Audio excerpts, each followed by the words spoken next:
আমি নামাজের ক্ষেত্রে শুধু ফরজগুলো পড়ি, যেমন ফজরের 2 রাকাত, জোহরের 4 রাকাত, আসরের 4 রাকাত, মাগরিব 3 রাকাত, এশা 4 রাকাত এবং বিতির 3 রাকাত পড়ি। এক্ষেত্রে আমার নামাজ কি কবুল হবে? আমার ফজরের নামাজ প্রায় কাজা হয়, জোহরের সাথে মিলিয়ে জোহরের আগে সেই 2 রাকাত ফজরের কাজা পড়ে নেই, আমার নামাজ কি কবুল হবে? আমি নিয়মিত তাহাজ্জুদ পড়ি এবং বিতির তাহাজ্জুদের পরে পড়ি, কিন্তু হঠাৎ মাঝে মধ্যে ঘুম থেকে উঠার সমস্যার কারণে ফজরের আজান হয়ে যায়, এমন অবস্থা বিতির পড়ার হুকুম কি? আমি নামাজের ক্ষেত্রে শুধু ফরজগুলো পড়ি, যেমন ফজরের 2 রাকাত, জোহরের 4 রাকাত, আসরের 4 রাকাত, মাগরিব 3 রাকাত, এশা 4 রাকাত এবং বিতির 3 রাকাত পড়ি। এক্ষেত্রে আমার নামাজ কি কবুল হবে? দেখুন, শুধু ফরজ পড়েন এই ভাই, সুন্নত পড়েন না, নামাজ হবে কিনা? উত্তর হলো, শুধু ফরজ পড়লে ওয়াক্তের দায়িত্বটা আদায় হবে। জোহরের ফরজটা পড়লেন, জোহরের ওয়াক্তের দায়িত্ব আদায় হলো, কিন্তু এটা পরিপূর্ণভাবে হলো না, ত্রুটি থেকে গেল। আপনি তরকারি খাইতে চাইলেন, তাহলে আপনার তরকারি খাইতে হলে সবজি লাগবে কাঁচা, পানি লাগবে, তেল লাগবে, পেঁয়াজ লাগবে, মরিচ লাগবে, লবণ লাগবে, ইত্যাদি ইত্যাদি লাগবে। এখন আপনি পানির মধ্যে কাঁচা সবজি সিদ্ধ করে রান্না করে নিয়ে আসলেন, লবণ, তেল, হলুদ কিছুই দিলেন না, তাহলে এটাকেও সবজি বলা যায়, কিন্তু এই সবজি কেউ খাবে না, আপনিও খাবেন না, ঠিক না? ঠিক।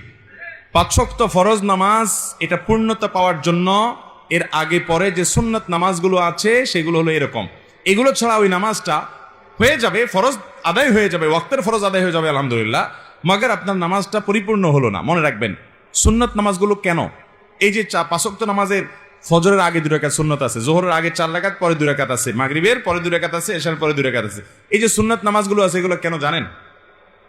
এগুলোর অন্যতম উদ্দেশ্য হলো যাতে করে মূল নামাজটা আমাদের সুন্দরভাবে হয়, তার জন্য প্রস্তুতি। আগেরগুলো হলো প্রস্তুতিমূলক আর পরেরগুলো হলো পরিপূরক। সুন্নত আগেরগুলা প্রস্তুতিমূলক, পরেরগুলাকে বলতে পারেন পরিপূরক, আর সবগুলাকেই অন্য অর্থে পরিপূরক বলতে পারেন। পরিপূরক মানে কি?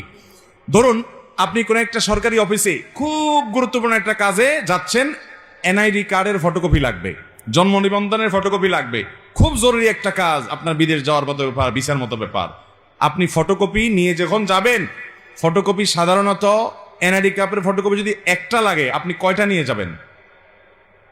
একটাই নিবেন না 2-4টা নিবেন? বুদ্ধিমান মানুষ হলে 2-4টির সাথে নিয়ে যাবে। কেন? একটা যদি হারায় যায়, কোনো কারণে মিস হয়ে যায়, যাতে করে আমার কাজটা হয়ে যায়, হাতে রাখবে, এটা সে নিয়ে যাবে। ঠিক একইভাবে ভাইরা আমার, আপনি যখন 5 ওয়াক্ত নামাজের ফরজ নামাজ পড়বেন, কিয়ামতের ময়দানে যাবেন, আল্লাহ তাআলার কাছে দেখা গেল কোন একটা নামাজে ভেজাল ধরা পড়ছে, বাতিল হয়ে গেছে, তখন ওই সুন্নাত বা নফল, অতিরিক্ত নফল নামাজ যে পড়বেন, এগুলো দিয়ে আল্লাহ তাআলা ফরজের ঘাটতি পূরণ করবেন। সেই সাথে আপনি আগে যখন সুন্নত পড়বেন, তখন মূল ফরজটা পড়তে আপনার সুবিধা হবে, মনোযোগ থাকবে। নবী করিম সাল্লাল্লাহু আলাইহি সাল্লাম ফরজ নামাজের আগে পরে সুন্নত নামাজগুলো কখনো ছাড়তেন না, নিয়মিত পড়তেন। আমি কিভাবে নিয়মিত ছাড়েন?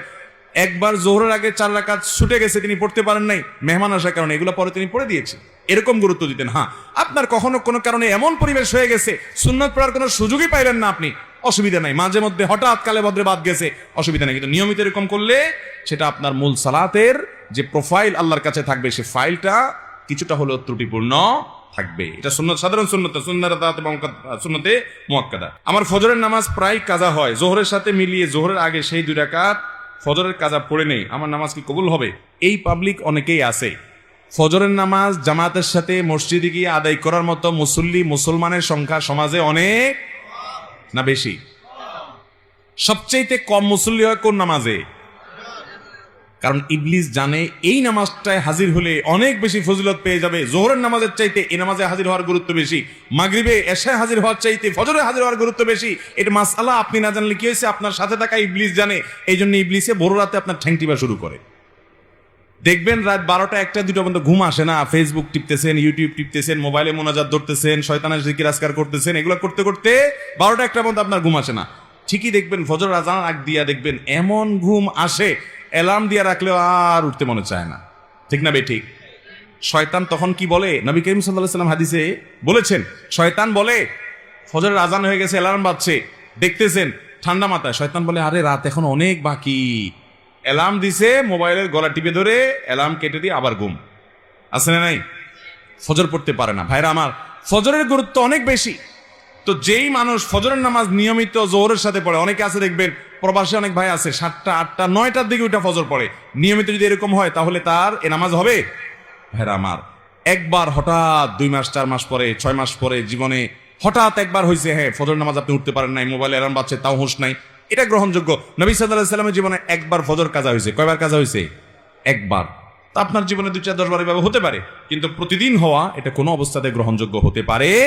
ঠান্ডা মাথায় যারা নামাজ পড়া এশার পরে শোয়ার সময় নিয়ত করে থই যে সকাল 8টার দিকে উঠবে, অ্যালার্ম দিয়ে ছয়, তার ইমান আছে কিনা এটা নিয়ে অনেক উলামা ইকরাম সন্দেহ করেছেন। কারণ হলো ঠান্ডা মাথায় সে নামাজ পড়বে না এই পরিকল্পনা করে শেষ হয়েছে।